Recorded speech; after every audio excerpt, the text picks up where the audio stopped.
జీవితంలో ఒక్కసారైనా చేయాల్సిన యాత్ర చార్ధామ్. లతగారి ఆధ్వర్యంలో సంప్రదించండి.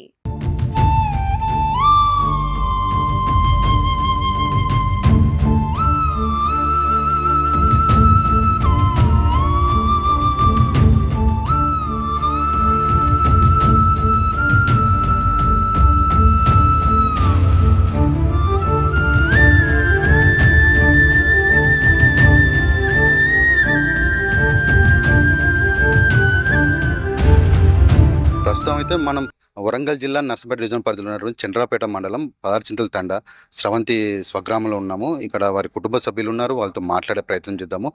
ప్రస్తుతం మనతో పాటు ఇక్కడ స్రవంతి అక్క ఉన్నారు, వాళ్ళని అడిగి తెలుసుకునే ప్రయత్నం చేద్దాం. అసలు ఏం జరిగింది? అమ్మ, మీ పేరు ఏం పేరమ్మా? వినోద. ఏం జరిగింది అసలు? వీళ్ళు ఇక్కడ నివసిస్తున్న వాళ్ళు హైదరాబాద్ బతుకు తెరువు కోసం అక్కడ వెళ్ళి జీవనం గడుపుతున్నారు. అసలు ఏం జరిగింది వీళ్ళిద్దరి మధ్యలో? అంటే వీళ్ళకి పెళ్ళై 14 సంవత్సరాలు అవుతుంది. గొడవలు ఎలా వచ్చాయి? గొడవలు అంటే ఇప్పుడు 14 సంవత్సరాల కాడ నుండి మంచిగానే కలిసి ఉన్నారు సార్. తర్వాత ఇప్పుడు 2 సంవత్సరాల కాడ నుండి ఏరే అమ్మాయిని ప్రేమించిండు సార్. ప్రేమించి పెళ్లి చేసుకున్నాడు. పెళ్లి చేసుకొని అయినా ఆ అమ్మాయి కాడ అమ్మాయి పోయింది, కేసుకు పోయిండు, పోలీస్ స్టేషన్లకు పోయిండు. ఎట్లా పోయినా కూడా మళ్ళా వచ్చి నువ్వు కావాలని మా చెల్లెమ్మటే పడ్డాడు సార్. అట్లా పడ్డా కూడా మా చెల్లె నువ్వు వద్దు వద్దన్నా ఇడిపించుకోలే. ఇక కోర్టు దాకా పోయినా కూడా కోర్టు దాకా పోలే సార్. కోర్టు తీర్పు ఇచ్చినా నువ్వు కావాలని అంటే ఇక ఒకసారి చూడు, 2 సార్లు చూడు అట్లనే అంటారు. అట్లా అన్నప్పుడు సార్ ఇక ఆయన జాగా ఆయనే ఉంటాడు, ఈమె జాగా ఈమె ఉంటాను సార్. మొన్నట్ల ఈడ వాళ్ళ మా చెల్లెలు ఇంకో చెల్లెలు కాడ ఫంక్షన్ ఉంటే ఇక్కడికి వచ్చింది సార్. ఈడ వచ్చినాక చెల్లె వచ్చేసి చూసి ఇక్కడికి వచ్చిండు సార్. ఈడ వచ్చి ఇక్కడ చెల్లెని కొట్టిండు. అంటే ఇప్పుడు 2 సంవత్సరాల నుంచి వీరు ఇద్దరు వేరువేరుగా ఉంటున్నారు. ఏరే ఉంటాడు సార్. గొడవలు అయితేనే కానీ 4 రోజులు ఈడ 4 రోజులు గొడవలు. ఇప్పుడు 100 సార్లు గొడవలే, 100 సార్లు స్టేషన్లకు, 100 సార్లు కోర్టులకు. అని ఇప్పుడు ఉండేది ఏరే అంటే ప్రస్తుతానికి ఇప్పుడు 6 నెలల కాడ నుండి ఆయన జాగాలు ఆయన బతుకుతాండి, ఈమె జాగాలు ఈమె బతుకుతాను సార్. మరి అనుకోకుండా స్రవంతి ఆత్మహత్య చేసుకుంది అని చెప్పేసి ఒక వార్తా కథనాలు నిన్న సోషల్ మీడియాలో వచ్చినాయి సార్. చంపేసిండు. మొన్న ఈడ వచ్చినాక కేసు అయింది, కొట్టిండు. మళ్ళీ స్టేషన్కి పోయినాక కారు గుంజుకున్నా అయినది. కారు గుంజుకున్నాక మళ్ళీ నా కారు నాకు కావాలి, స్రవంతి నువ్వు కావాలని పెద్ద మనుషులకు పోయి ఆయనే పిటిషన్ ఇచ్చిండు, ఆయనే కేసు పెట్టిండు. కేసు పెట్టినాక ఇడుపు కాగదం అని వచ్చింది. మా చెల్లె పోయి ఇడుపు కాగదం కావాలి, నేను పోను ఆయనతోటి, నన్ను చంపుతానంటాడు. అట్లా అన్నా వాళ్ళ మామను ఆయన ఇద్దరు వచ్చి ఒక్కసారి చూడు అని కాళ్ళలో పడ్డారు సార్. కాళ్ళలో పడే వరకు మా ఇక్కడ పెద్ద మనుషులు ఏమన్నారు కదా, ఒక్కసారి చూడు చెల్లె, ఒకసారి చూడక్క అని అట్లా అనే వరకు చూద్దాం అని అన్నట్టుగా పోయింది సార్. మొన్న ఇక్కడికి వచ్చిండు సార్ ఆదివారం. ఈడ వచ్చి ఒక రోజు ఉండి తిని తాగి వెళ్ళిపోయిండు సార్.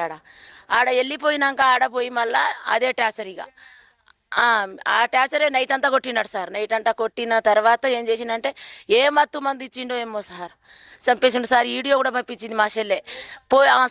చావా ముందు వీడియో పంపించింది సార్. ఇప్పుడు ఇదంతా జరిగి ఎన్ని నెలలు అయితే? అంటే మొన్న విడుపు కాగితం తర్వాత ఇది ఎప్పుడు జరిగింది? ఇడుపు కాగడం తర్వాత మొన్ననే సార్. ఆదివారం పంచాయతీ అని ఇడుపు కాగడం అని అనుకున్నారు. అయితే అందరు పెద్ద మనుషులు కలిసి ఒక్కసారి చూడు అని అన్నారు సార్.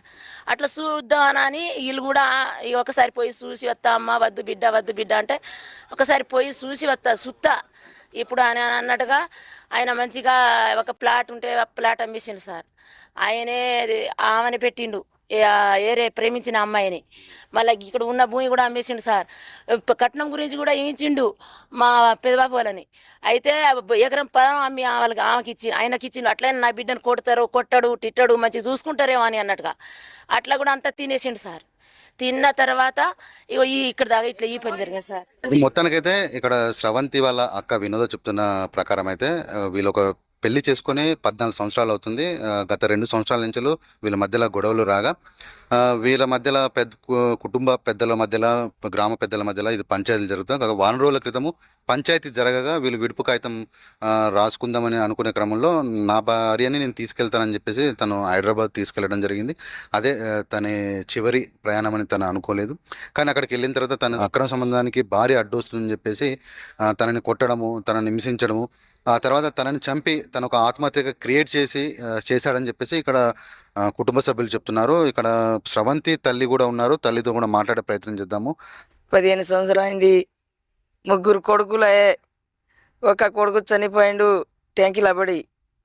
చూసిండ్రు 2 కొడుకులు ఉన్నారు. ఇప్పుడు ఆ కొడుకుల నుంచి మళ్ళా నా బిడ్డకు టార్చర్ పెడతాండ్రు సార్.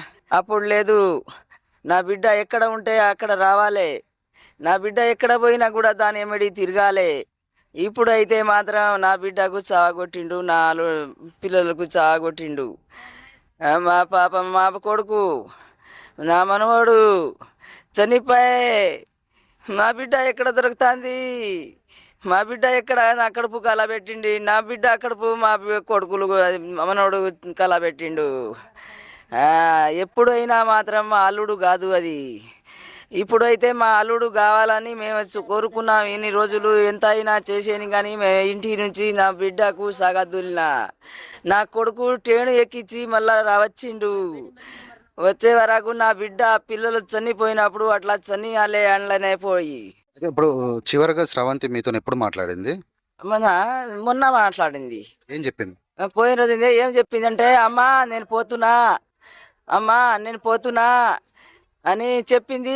నా పిల్లలు ఉన్నారమ్మా చూసుకో, నువ్వు ఎప్పుడు వస్తాను, నేను వస్తాను అన్నా. నువ్వు రాకు అమ్మా, మేము పోతున్నాం కదా నలుగురు కలిసి అని అన్నాడు. అయితే బండి పెట్టుకొని పోయిండు. మా కొడుకు జోలి వచ్చిండు నెక్కుండా పోయి. ఆ రోజే వచ్చింది. మళ్ళీ ఫోన్ చేస్తా అంటే ఫోన్ లేపుతలేడు.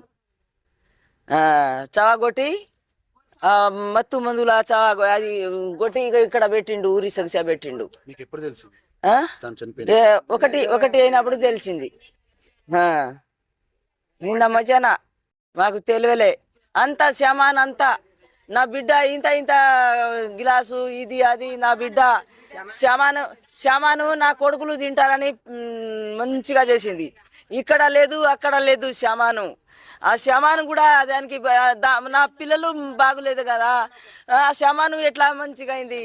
శిక్ష పడాలి, శిక్ష పడాలి. నా బిడ్డ ఎట్లా చచ్చిపోయింది చంపియాలే. నా బిడ్డకు 10 లక్షలు 10 తులాలు బంగారము పట్టుకొని నా బిడ్డ ఈ బంగారం నుంచి నేను ఎందుకు కొట్లాడబెట్టాలి అమ్మా? ఇప్పుడు వరకట్న వేధింపుల కోసం వేధించేదా? ఒక ఎకరం భూమి వేధించేదా? 1 ఎకరం భూమి ఇచ్చిన. రోజు కొడుతున్నా కదా నా బిడ్డకు బాధ పెట్టిస్తానని 50 లక్షలు ఇచ్చి ఒక ప్లాట్ కొని ఇచ్చిన. నా బిడ్డ పేరే ఉంది అది రాపిచ్చిన. 1 ఎకరం భూమి ఇచ్చిన.